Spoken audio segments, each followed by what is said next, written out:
Today, I got the worst news and the best news. Obviously, we know what the worst news is, but the best news is that justice will be served, and I'll make sure that justice is served. She will pay 100% for this heinous thing she done. That's the real mother of Gannon Stauch. Gannon Stauch, 11-year-old boy who was murdered in Colorado. That's his mother talking about Gannon's stepmother, Letecia Stauch. Letecia Stauch now charged with the murder of 11-year-old Gannon. She's been locked up out in Colorado for a while now, but now she's facing some new charges, and we got our hands on the probable cause affidavit. Let's take a look at it. Solicitation to commit escape. Oh my. Apparently, she had a plot to break out of prison. In the affidavit, it says that Ms. Borchard stated the letter she received from Ms. Stauch contained written plans for Ms. Stauch's escape. I asked wherein these letters were, and Ms. Borchard told me they were in her cell. So another inmate ratting on another inmate. Haha, exactly. That's the way it works. Anyhow, bizarre development in a tragic case. I want to bring in Liz Gilardi, who's an incredible reporter from our affiliate, Denver 7, out in Colorado. Liz, great to see you again. Thanks for coming on. What is going on with Letecia Stauch?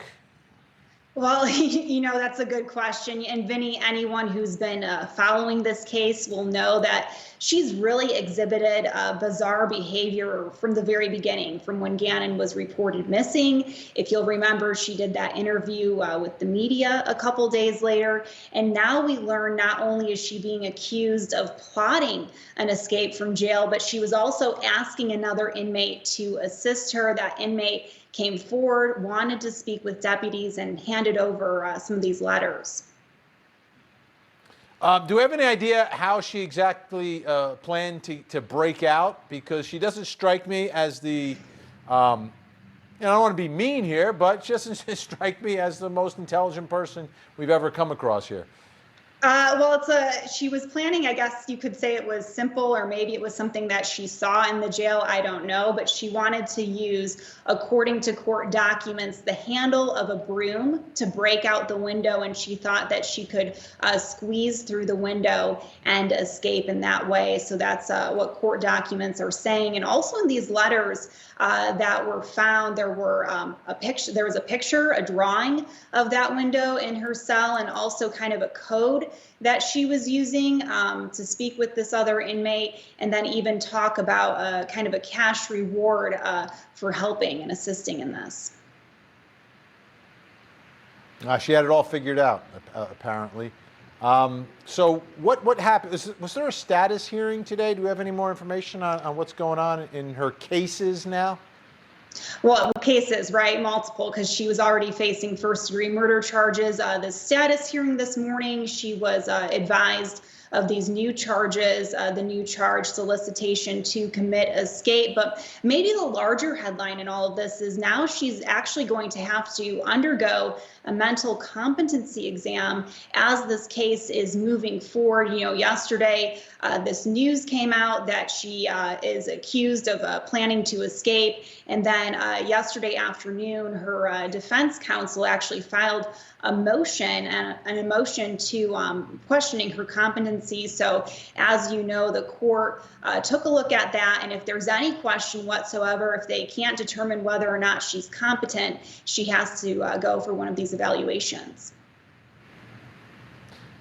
This is an interesting development, right? So competency is her mental status right now, and obviously if someone's having issues now, the attorneys may look at what her mental status was back then.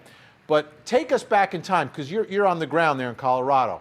When Gannon is missing and she's giving these interviews and speaking, does she sound coherent? Does she sound like someone who understands what they're doing?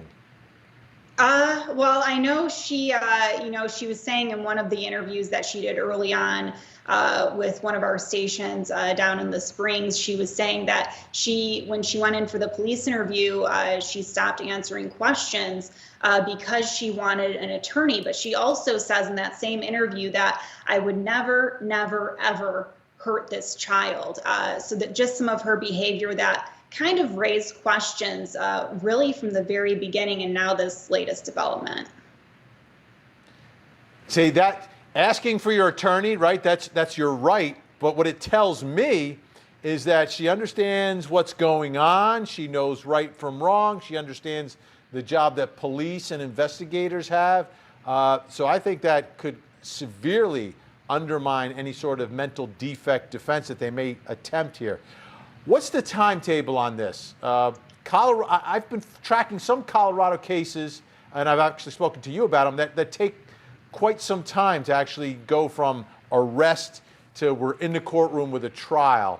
What are your thoughts about how close or how far away we are from seeing Letecia Stauch actually tried for this murder? I mean, I think this is probably only going to delay proceedings. I mean, you already have COVID-19, causing some issues with court proceedings in Colorado and across the nation. There were actually special notes in one of the court documents talking about, virtual way to watch the hearing. Only 12 people were allowed in the courtroom. But basically, her next court date is not until September, 90 days from now, or if they finish this competency exam sooner, it could be then, but we could have to wait another 90 days. Now, Liz, it's been just over a year since Court TV relaunched. And in the original Court TV, we used to cover a lot of trials out of Colorado because the judges were okay with cameras in the courtroom during trials. I'm getting the feeling that things have changed a little bit in Colorado. You've been out there, you've been covering cases.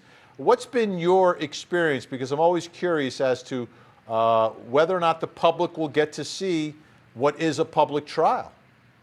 Oh gosh, it really just depends. But as of recent, it's actually been pretty hard, pretty difficult, especially in some of these more high profile cases. To get a camera into a courtroom. Another case that comes to mind for me is Kelsey Schelling, who was a pregnant Denver woman who went missing, and her boyfriend is accused of killing her. That case, we have not been able to get cameras in the courtroom. And, I started my career in Michigan. I'm from Detroit, and it seemed like we were able to get much greater access in Michigan than we are here sometimes. Yeah, it's interesting the turn that it took, because Colorado used to be almost automatic, to let the public see what's taking place inside their courtrooms. So give us some perspective on how big this story is, because the other thing that happens in these high-profile cases is we can't get a jury, we need a change of venue. Letecia Stauch, the county where she's going to be tried, El Paso County, can you describe that a little bit for us? And whether or not there's been any indication that you think that they may want to move the case out of there, or if, hey, maybe they can get a jury there. It'll be interesting to see. It's a rural county. I do know, a lot of people obviously know about this case, especially as the search for Gannon was ongoing. I mean, keep in mind the fact that there were so many pleas on the news asking to help find this little boy. So many people were watching, hoping, looking for him. So this case really received widespread attention, not only in El Paso County, but really throughout the state. The other part of this story, obviously, Gannon's dad, who was married to the woman accused of murdering his child. I know he's filed for divorce. I don't know the status of all of that. But he's going to be a key witness, I would think, in the middle of all of this. Have we heard anything from Gannon's dad and his mom, who gave those emotional pleas when he was missing, the emotional statements when his remains were found and Letecia Stauch was charged? Have they been public, or have they kind of stayed very private recently? I don't think we've really heard much from them since then. I'm sure this is an incredibly difficult time for them. And then, to hear kind of these latest developments, to know that now the woman who is not only accused of killing him was trying to escape, and also that her mental state is being questioned, and that this process is probably just going to be drawn out a little bit longer. Haven't really heard too much from them.